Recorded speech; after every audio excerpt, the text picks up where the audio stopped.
Vamos ver. Até agora é nada, vamos ver. Tô enchendo ela até metade ali pra ela ver se tá vazando alguma coisa.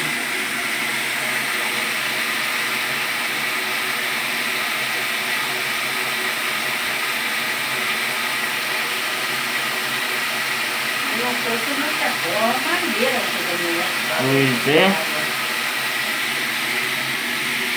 A mangueira tá dentro tudo embaixo. Tá. Espera aí que eu já tô vendo aqui. Ah, O que foi? espera aí.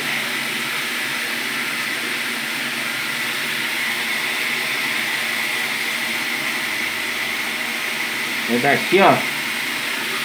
É da torneira, só tá pingando aqui, ó. Ah, Ó. tá por aí. É.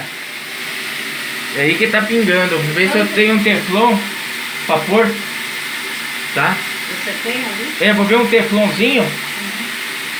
Desliga então pra nós não botar água. É. Deixa eu agitar.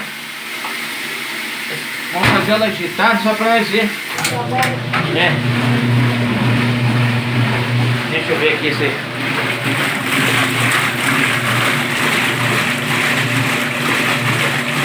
Se é problema de vazamento. Não.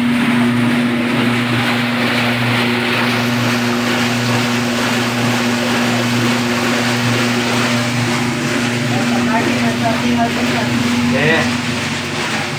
Muito boa essa máquina aqui. Não dá, foram quase problema essa máquina aqui. Não. Entendeu? Todo jeito. Ali eu pegava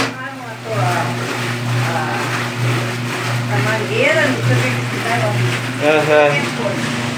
Mas É. Máquina muito boa.